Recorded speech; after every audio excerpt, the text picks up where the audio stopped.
ખેડા જિલ્લામાં દારૂના વેચાણનો ભાજપ નેતાનો આરોપ છે। ભાજપ નેતાએ દારૂ વેચાણ બંધ કરાવવા માટે અપીલ કરી છે। જિગ્નેશભાઈ ભાવસારે સોશિયલ મીડિયા પર કમેન્ટ કરી હતી। કઠલાલ નગરપાલિકાના ભાજપના કારોબારી ચેરમેને કમેન્ટ કરી। કઠલાલમાં ખુલ્લેઆમ દારૂનું વેચાણ થતું હોવાની વાત જિગ્નેશ ભાવસારે કરી। પોલીસકર્મી મુરજી રબારી હપ્તો લઈ વેચાણ કરાવે છે તેવો આરોપ લગાવ્યો છે। કઠલાલનું યુવાધન બરબાદ થઈ રહ્યું છે તેવો આરોપ લગાવવામાં આવ્યો છે। જિગ્નેશ ભાવસારના નિવેદન પર હવે કોંગ્રેસે પ્રહાર કર્યા છે। કોંગ્રેસ નેતાએ કાયદો વ્યવસ્થા પર સવાલ ઉઠાવ્યા છે। ગુજરાતમાં દારૂના હપ્તાનું નેટવર્ક ચાલે છે તેવું હેમાંગ રાવલે કહ્યું છે। દારૂબંધી ફક્ત કાગળ ઉપર જ છે તેવું શહેર કોંગ્રેસ પ્રમુખનું નિવેદન સામે આવી રહ્યું છે। વર્ષોથી નડિયાદમાં દેશી દારૂ ભરાય છે।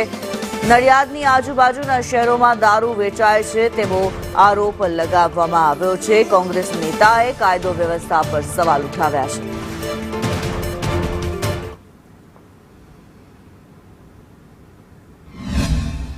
એ ભાજપના કારોબારીના ચેરમેનને કે ચાલુ સરકારની સામે તેમણે પ્રજા માટે ખુલ્લે આમ વેચાતા દારૂ માટે સરકારને વિરોધ કર્યો છે।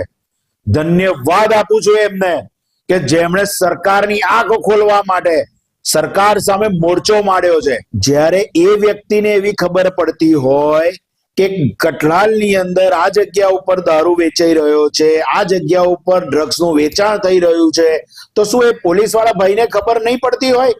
પણ ના, ખરેખર એવું નથી। આખા ખેડા જિલ્લામાં આ બધી દારૂની બધી ફેલાયેલી છે। દારૂબંધી એ ફક્ત કાગળ ઉપર છે ને નામ માત્ર છે, આપણે સૌ જાણીએ છીએ। ત્યારે સીધા જિગ્નેશભાઈ ભાવસાર આપણી સાથે જોડાયા છે। સીધી વાત કરીએ કે શું પ્રશ્ન છે અને કયા આ પ્રશ્નને લઈને તેઓ હેરાન પરેશાન છે। જિગ્નેશભાઈ, પહેલા તો આ તમે પોસ્ટ મૂકી, પોસ્ટમાં કમેન્ટ કરી, શા માટે આ કમેન્ટ કરવાની ફરજ પડી?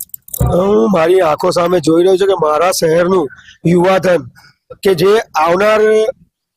આવનાર ભારતનું ભવિષ્ય છે એ બરબાદ થઈ રહ્યું છે। કારણ કે દારૂ, જુગાર, અફીણ, ગાંજા બધું જ ખુલ્લેઆમ, જેમ કે પાણીની બોટલો વેચાય તેમ દારૂ વેચાઈ રહ્યો છે। આ જોઈ અને મને ખરેખર બહુ ગુસ્સો આવે છે કે આ પોલીસ તંત્ર હોવા છતાં જો આ બધું થતું હોય, પણ આ ક્યારે થઈ શકે? હપ્તા આપો અને જે વેચવું હોય વેચો। એટલે મારી તો બસ એક જ સરકાર પાસે માગણી છે, રાજ્યના ગૃહમંત્રી હર્ષ સંઘવી સાહેબને મારી એક જ વસ્તુ કહેવી છે કે સાહેબ, તમે કઠલાલની અંદર દારૂ બિલકુલ બંધ કરાવો। હવે જોવાનું એ રહેશે કે શું સરકાર જિગ્નેશ ભાવસાર પર પગલાં લે છે કે પછી દારૂબંધી જે છે એ કડકપણે પાલન કરવા પર પગલાં લે છે। કરુણેશ પંચમેદી, સંદેશ ન્યૂઝ,